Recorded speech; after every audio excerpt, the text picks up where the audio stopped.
Hello friends, welcome to our YouTube channel R K education. तो आज आम पढ़ा ओडिया ग्रामर चैप्टर नंबर 2 जार ना हूँ शब्द। आम फास्ट चैप्टर पढ़ी ध्वनि और लिपि। तो आज आम पढ़ा शब्द। जो मैंने प्रिपरेशन होती सीटी बीडी ता सहित जेटी आरएसटी ओटीटी एवं ओडिशा गवर्नमेंट जिते भी अपकमिंग एग्जाम जमती कि आरआई अमीन आईसीडीएस से समस्त आज भिडियोटी बहुत हेल्पफुल रहिबो। तो जदि आपण मैंने आम चैनल नुआ अच्छा तेज आम चैनल को सब्सक्राइब करेंगे जहाद्वारा नोटिफिकेशन माध्यम आमर सब वीडियो आपण मान पाखे पहुँचब। एवं भिडियोटी को शेष पर्यंत देखंतु। जदि भिडियोटी भल लगे तेज लाइक करेंगे और सांग मान को शेयर करेंगे। तो चलतु आज क्लास टी स्टार्ट करवा। आज क्लास हूँ कौन ना शब्द। तो शब्द कौन, मौलिक शब्द कौन, व्युत्पन्न शब्द कौन, तत्सम तद्भव देशज वैदेशिक जो 4टा फॉर्म रही शब्दर से सबुगुड़िक आम डिटेल्स रे पढ़ा। तो प्रथम क्वेश्चन देख ये शब्द कौन। शब्द कौन ना अर्थ प्रकाश करुवा गोटे वर्ण बा वर्णर समष्टि को आम शब्द कह जाए। अर्थ प्रकाश करुवा गोटे वर्ण बा वर्णर समष्टि को आम शब्द बोली कहू। तो देख जदि मु कहबी हूँ ड़ ग स ता माने कौन, तार किसी गोटे माने एक्जाक्ट अर्थ जना पड़ुची कि ड़ ग स ता माने कौन, किसी अच्छी कि तार कौन सी भी अर्थ नाही। जदि मु ताकू उल्टे की लिखिमी जमती कि स गड़ तार अर्थ जना पड़ुची ना नहीं। तो ये भलिया तो ये जो देखिले आमर कौन ना स गड़ ये सब स गड़ एगुड़ा गोटे गोटे वर्ण यही वर्णर समष्टि को लेकिन आमर शब्द सृष्टि होती बुझीगला। तेबे अर्थ प्रकाश करुवा गोटे वर्ण बा वर्णर समष्टि को आम कौन कहले ना शब्द बोली कहले। तापर आसिला तार प्रकार भेद बा शब्द को केते भाग रे विभक्त कराइछि। मन रख शब्द को 2 भाग रे विभक्त कराइछि। गोटे हला मौलिक शब्द आ गोटे हला व्युत्पन्न शब्द। माने 2 प्रकार रूप आमर शब्दर देखा मिले।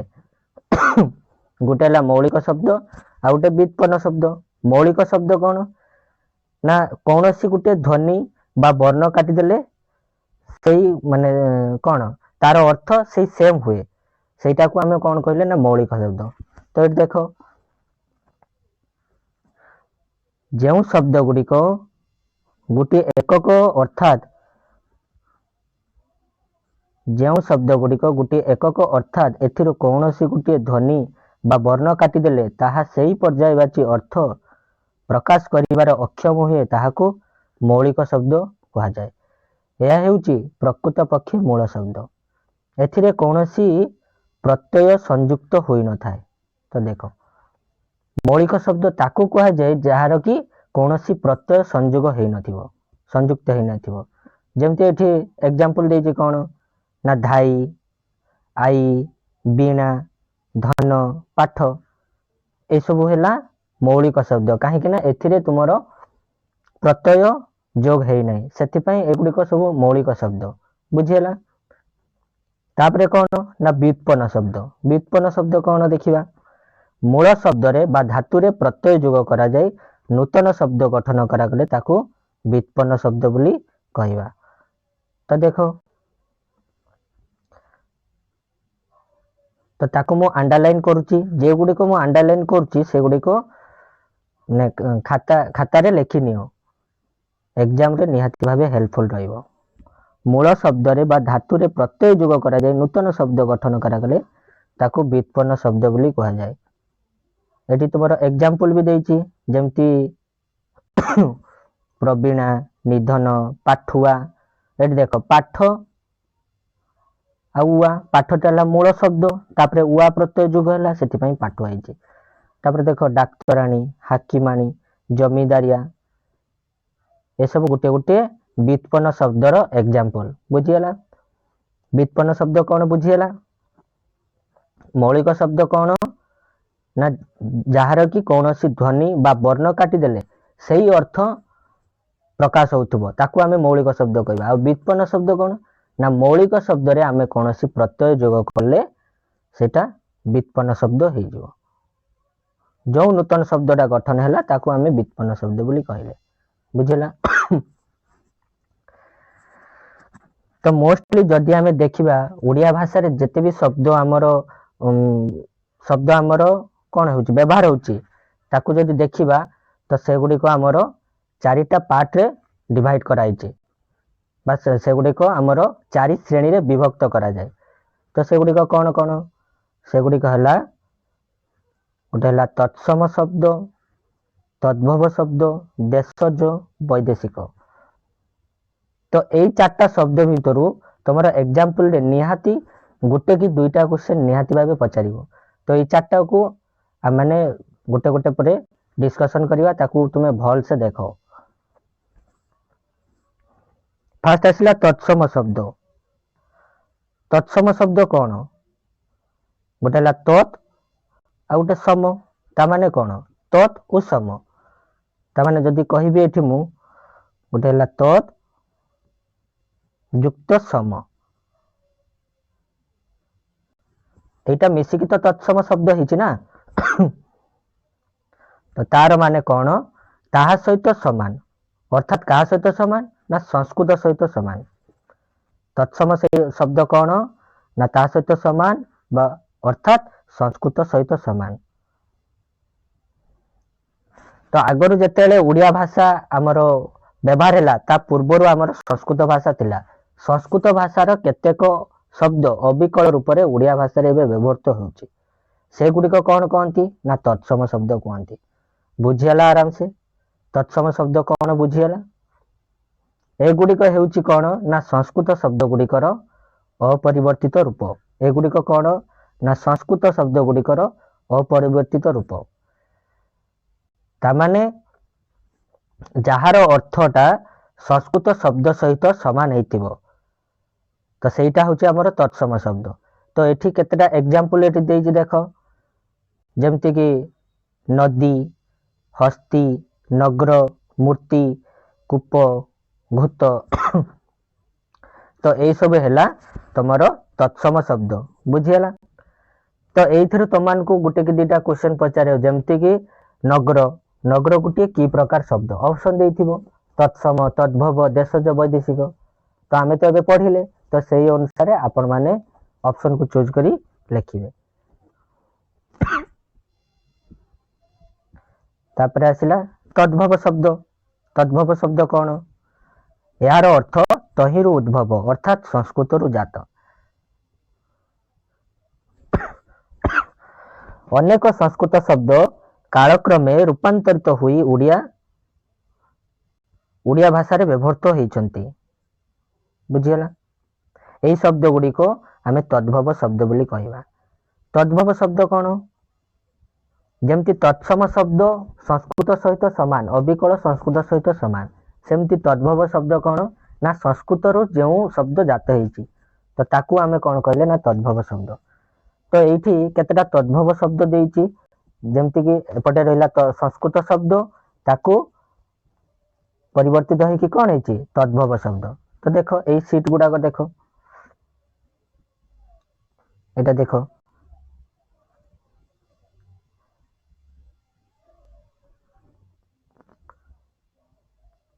ଦେଖ ଯେମିତି ସଂସ୍କୃତ ଶବ୍ଦ ଦେଇଛି ଏଠି କ'ଣ? କୂପ। ତ ତାକୁ ଯଦି ତଦ୍ଭବରେ କରାଯିବ ସେଟା କ'ଣ ହେଇଯିବ? ନା କୂଅ। ସେମିତି ଘୃତ, ଘିଅ। ବୁଝିହେଲା? ତ ଏଇଠି କନଫ୍ୟୁଜ କରିବା ପାଇଁ ତମମାନଙ୍କୁ ଏଇ ରିଲେଟେଡ୍ କ୍ୱେଶ୍ଚନ ପଚାରିବ ଯେ କୂଅ, କୂଅ ଗୋଟେ କି ଶବ୍ଦ? ଲେଖିବ ତଦ୍ଭବ ଶବ୍ଦ। ବୁଝିହେଲା? ତାପରେ ଆସିଲା ଦେଶଜ ଶବ୍ଦ। ଦେଶଜ ଶବ୍ଦ କ'ଣ? ଆମର ଓଡ଼ିଆ ଭାଷାରେ ଯେତେ ବି ଶବ୍ଦ ଅଛି ସେ ସବୁ ତ ତତ୍ସମ ତଦ୍ଭବ ହେଇନଥିବ ନା। ତ କେତେଟା ଆମର ଲୋକମାନଙ୍କ ମୁହଁରୁ ଆପେ ଆପେ ଉଚ୍ଚାରିତ ହେଇଛି, ତ ସେଇଟାକୁ ଆମେ କ'ଣ କହିଲେ? ନା ଦେଶଜ ଶବ୍ଦ। ଆମେ ଡେଲି ଲାଇଫରେ ଲୋକମାନଙ୍କ ସହିତ କଥା ହେଉଛୁ, ତ ସେମାନଙ୍କର କଥାକୁ ଆମେ କ'ଣ? ନା ଓଡ଼ିଆ ଭାଷାରେ ବ୍ୟବହାର କରୁଛୁ, ତ ସେ ସବୁକୁ କ'ଣ କହିଲେ? ଆମେ ଦେଶଜ ଶବ୍ଦ। एगुड़िक कौन ना ए देशर लोक मान मुहर आपे आपे सृष्टि होती एगुड़िक हूँ लोक मान मुहर आपे आपे सृष्टि होती तो एगुड़िक आम कौन कहले ना देशज शब्द तो देख तार उदाहरण गुड़ाक ये जो एग्जाम्पल गुड़ा देती ना तो ताकू पढ़िबो एग्जाम माने एग्जाम को जीवा आगु किंबा एग्जाम रो 10 दिन को थिबा आगु ए सब को निहाती पढ़िबो नहले गोटे काम करिवे ताको गोटे खाता रे सीट कर देबे सब शब्द रो सीट कर देबे तापरे तार एग्जाम्पल गुड़ाक गोटे गोटे कर लिखिबे माने एटा होती कौन ना प्रैक्टिस जिते प्रैक्टिस करेंगे सेते तुमकर या विषय क्लियर हम बुझीगला तो देख तार एग्जाम्पल सब दे देख ओलिया ओडा एंडुरी कंढेई कुटा खांटी गहल गालुआ तामाने एटा कौन ना आम डेली लाइफ रे जो भाषा यूज करूचु से गुड़ाक ये झुमुका डेंगा डांकुणी बरा हाकुटी तो ये सब है देशज शब्दर गोटे गोटे उदाहरण बुझीगला तापर आसला वैदेशिक शब्द कौन आम जाचे विदेशी मैंने आम देश को शासन करने आसते आ भितर तो ओडिशा अच्छे ना ओडिशा केमती बाद पड़ो माने शासन सूत्र रे हो कि वाणिज्य व्यवसाय क्षेत्र में हो इंग्रेज मैंने जो आसिले आम ओडिशा को शासन क्षेत्र हो कि वाणिज्य व्यवसाय क्षेत्र में हो तो से मैंने विदेशी मैंने आम ओडिशार अधिवासी हेले एवं तांको संपर्श रे आसिला फल रे आमर कौन सेमानक भाषाटा आम भाषा रे मिसिकी कौन है ना वैदेशिक शब्द है बुझीगला वैदेशिक शब्द कौन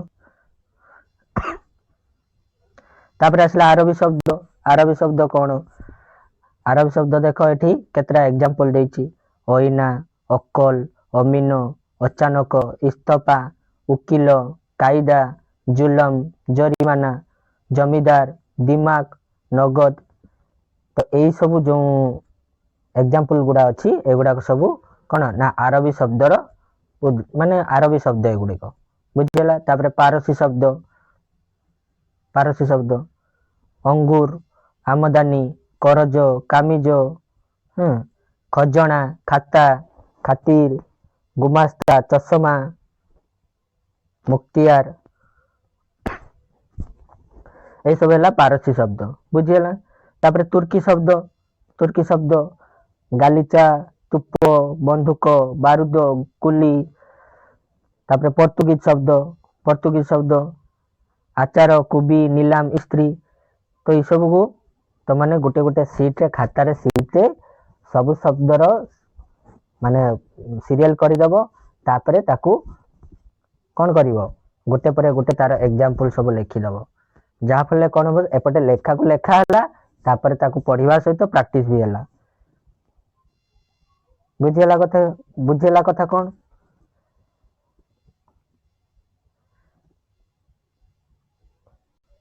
आशा करछि बहुत भल से शब्द चैप्टर टी को आपण माने बुझी पारथिबे तो मु आउ थरे ताकू रिकॉल कर दउछि शब्द कौन आम जानले जे अर्थ प्रकाश करथुबा केतटा वर्ण बा वर्णर समष्टि को आम कौन कहले ना शब्द बोली कहले बुझीगला तापरे कौन देखिले तापरे तार दीटा रूप देखा पाइले गोटे है मौलिक शब्द आ गोटे व्युत्पन्न शब्द मौलिक शब्द कौन ना जो शब्द गुड़िक कौन गोटे एकक अर्थात एथिरु कौन गोटे ध्वनि बा वर्ण काटिदेले ताहा सही पर्यायवाची अर्थ प्रकाश करियारे अक्षम हुए ताकू आमे कौन कहले ना मौलिक शब्द आउ मौलिक शब्द रे कौन ना एथिरे कौनसी प्रत्यय जोग हेई नथिबो तो ताकू आमे कहले कौन ना मौलिक शब्द तापर देखिले कौन तार उदाहरण सब देखिले धाई आई बीणा धन पाठ तामाने एठू बुझा पड़ुछि जे सेथिरे कौनसी प्रत्यय संयोग हेई नथिबो एवं तार कौनसी जदि आमे वर्ण काटि देबा ताले सेही अर्थ प्रकाश करथुबो तार किछि परिवर्तन हो नथिबो ताकू आमे कोन कहले ना मौलिक शब्द तापर देखिले व्युत्पन्न शब्द कौन ना जोथिरे कि हमर शब्द किंबा मूल धातु किंबा शब्द रे आमे कौन कले कौन गोटे प्रत्यय जोग करा जाए नूतन शब्द आमे गठन कले तो ताकू आमे कौन कहले ना व्युत्पन्न शब्द बुझीला जेमति कि पाठ सहित उआ जोग है कि आमे कौन है ना पाठुआ तो यहाँ हूँ नुआ शब्द तो यहाँ है आमर व्युत्पन्न शब्द मु कहमी अण उसारिया मु कहबी कौन ना अण उसारिया तामाने किस अण प्रत्यय जोग होती अण उसारिया बुझेला तो यहाँ है आमर व्युत्पन्न शब्द तापरे जदि देखिबा हम ओडिया भाषा रे मोस्टली आमर देखा जाए जे चारिटा मोस्टली आमर माने शब्द आमे व्यवहार करू जेमति कि तत्सम तद्भव देशज वैदेशिक तो यही चारि श्रेणी रे आमर ओडिया भाषा को विभक्त कराइछे देखिले आमे गोटे ला तत्सम गोटे तद्भव गोटे देशज आ गोटे वैदेशिक तापरे तत्सम शब्द कौन तत् ओ सम माने तत् युक्त सम जदि संधि रे करबा तत् युक्त सम ता माने कौन यार अर्थ होउची संस्कृत सहित समान जो भाषाटा संस्कृत सहित समान थिबो सेटा होउची कौन तत्सम शब्द संस्कृत भाषार केतेक शब्द अविकल ओडिया भाषा रे व्यवहृत होउचंदी तो से गुडी को आमे कौन कहले ना तत्सम शब्द तो तार उदाहरण भी केतेटा देखले जेमति नदी हस्ती नगर मूर्ति ए सब देखिले उदाहरण तापर आसला तद्भव शब्द कौन तद्भव शब्द होउची जार अर्थ संस्कृत रु जात संस्कृत रु जो माने शब्दटा जात होइची ताको आमे कौन कहले ना तद्भव शब्द अनेक संस्कृत शब्द कालक्रमे रूपांतरित होइकी ओडिया भाषा रे व्यवहृत होउची तो तार एठी सीट भी आमे देखिले केमती कौन संस्कृत भाषा रु परिवर्तित होइची कि तद्भव शब्द होइची जेमति कूपरु कूओ घोतरु घीय हस्तरु हाथ ए सीट गुडा को आमे सब देखिले ना नहीं तापर देखिले कौन ना देशज शब्द कौन ना जो गुड़िक ए देशर लोक मुहर आपे आपे सृष्टि होइची से गुड़िक आमे कौन कहले ना देशज शब्द तो तार केतरा उदाहरण भी आमे देखिले तापर वैदेशिक शब्द देखिले आरबी शब्द देखिले पारसी शब्द देखिले हैला तो यही सब शब्द आमे आराम से ए वीडियो रे कंप्लीट करि देले बुझिला तो नेक्स्ट चैप्टर रे आ गोटे नुआ वीडियो सहित आपण मान सहित देखा हबो तबे वीडियो टी केमती लागिला कमेंट बॉक्स रे निहाती जणैबे एवं आम चैनल को निहाती सब्सक्राइब करिवे तो एठी आमे क्लास टी को एंड करिवा रहूची जय जगन्नाथ।